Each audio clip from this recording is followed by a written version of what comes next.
happening, everybody? It's Sean with Reactions to the Classics, and Dave got a reaction to Ayreon.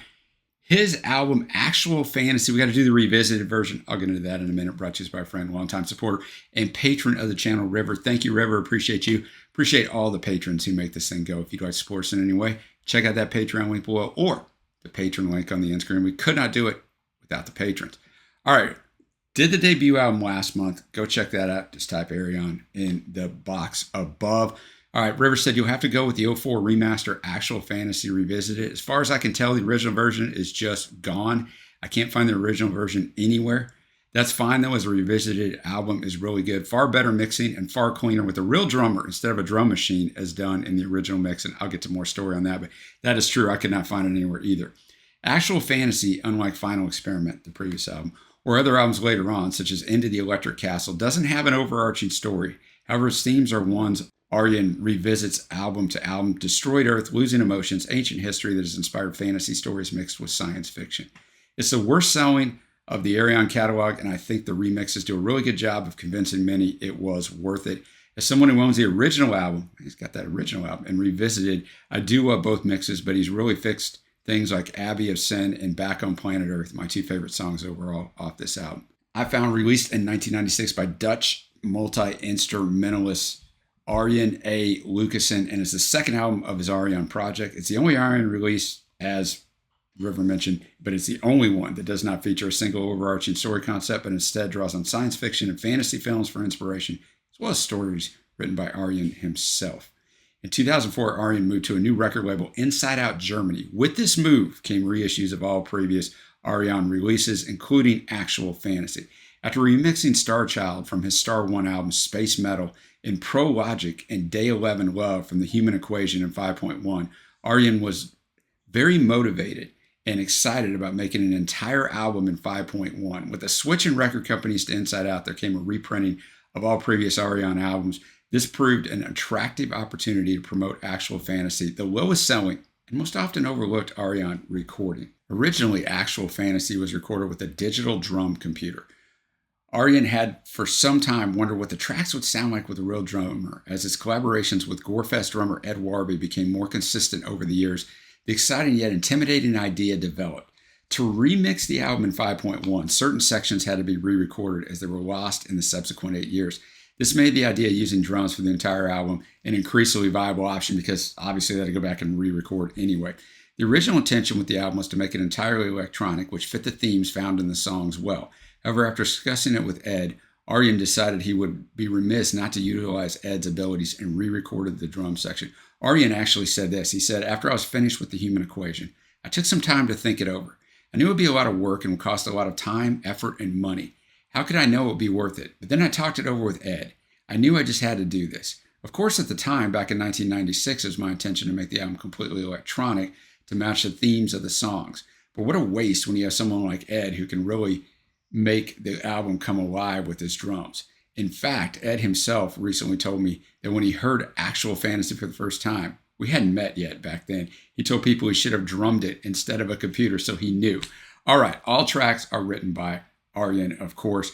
I'm not going to have the music in the video because it will get blocked, but it'll be at the Vimeo link below. I just have this up here to remind you of that, but click on that Vimeo link. Follow on with us. Let's get into it. And on the last album, I had quite a few facts. This one's a little harder to find, but I mean, I do have stuff on almost every song, but I don't have anything on the title track, which is the first track. I'm going to have the lyrics up as always. Thanks again, River. Okay, I don't have anything really to say about this. Just a quick little intro. You see we're already going to go to Abbey of Sin.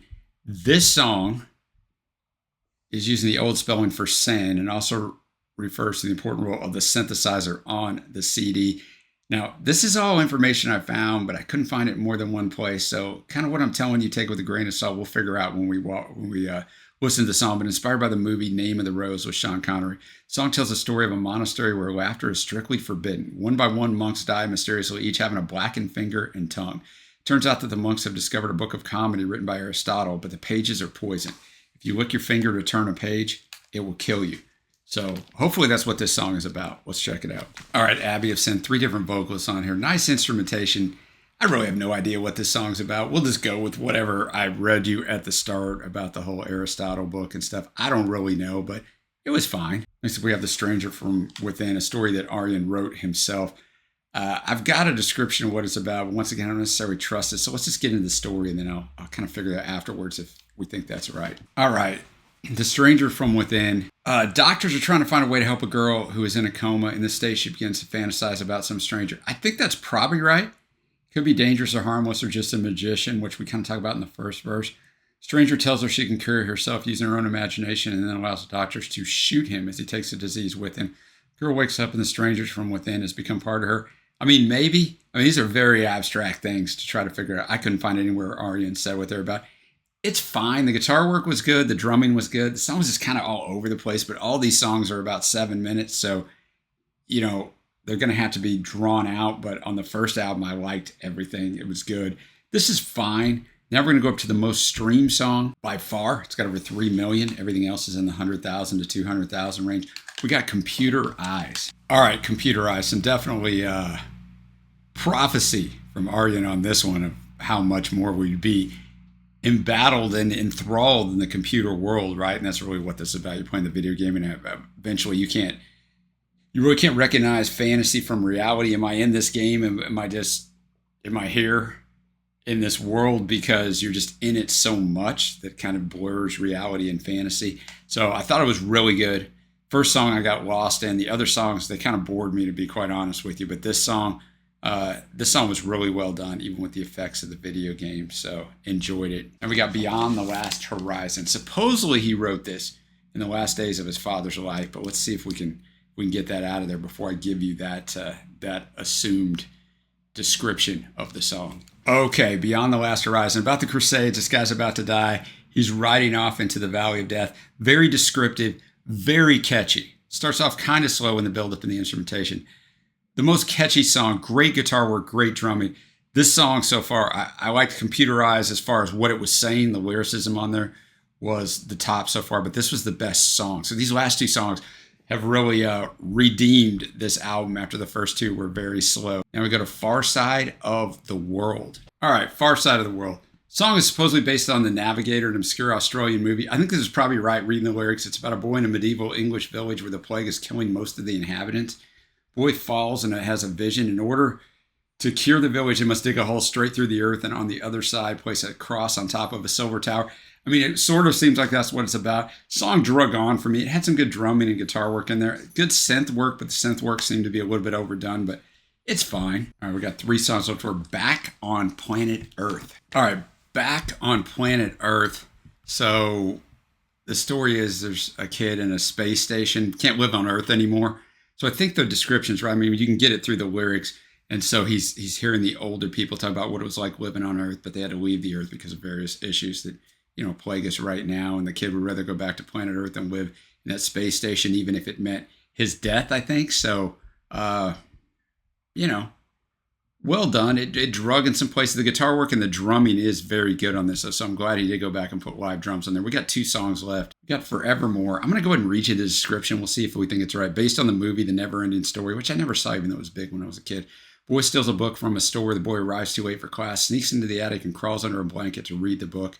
The fictitious world of Fantasia is falling apart. It's being eaten by the nothing, symbolizing the fact that nobody's fantasizing anymore. The hero in the story has to cure the Empress from her disease and save Fantasia. He does so by giving the Empress a name. We'll see if any of that's accurate. Don't hold me to that. Let's get it. All right. Is that The Never-Ending Story? I don't know because I've never seen it. It was fine. I mean, it's about like the rest of the album for me. It's okay. There was nothing stand out on it for me. It's not bad. We'll finish this thing off with The Dawn of Man. Okay, like 13 seconds of silence at the end. I didn't know. Probably don't need 13 extra seconds on this song. So on the fade out, probably could have cut that right away. It's fine. It's got a vocoder on it, so you got a little bit of different like sound effects on there. You got the baby crying, I think, at the end, maybe for the dawn of man. The birth, the rebirth, the renewing. A lot of people say it's about Kubrick's 2001: A Space Odyssey. I don't know. I mean, it's fine. It's like the rest of the album. It's okay.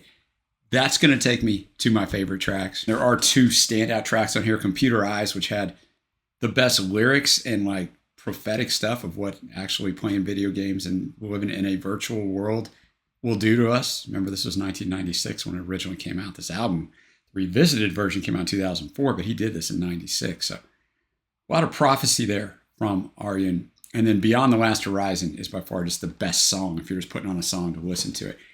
Overall score on this album, you probably noticed it throughout this album. It's not bad. Like if you're into this kind of stuff, Rivers brought me a ton of stuff that I like. Concept albums, fantasy stuff that are in a concept. Otherwise, fantasy stuff is just not my thing. Nothing wrong with it. If you're watching this, you probably like this album.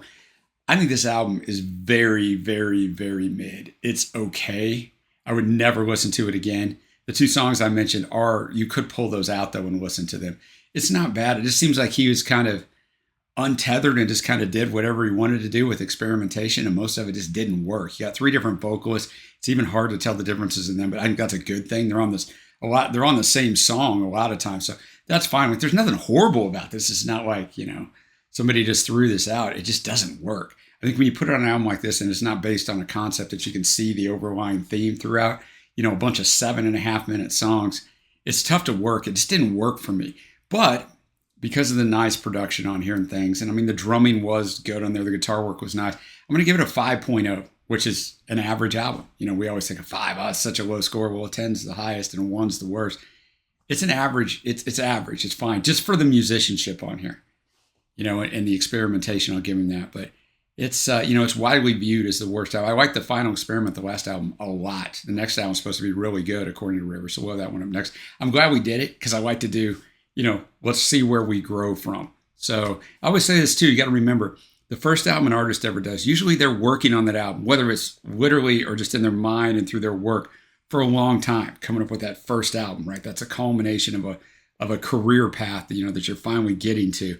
And sometimes the second album, it's a little bit of a letdown because it's done pretty quick and you might have had a long time to put all that material together for the first album. So anyway, I say all that to say, a lot of times second albums aren't that good, and they're definitely usually not as good as the debut. So this is no different here. Not horrible, just average 5.0. Let me know what you think of this album down below. Thank you to River for bringing it.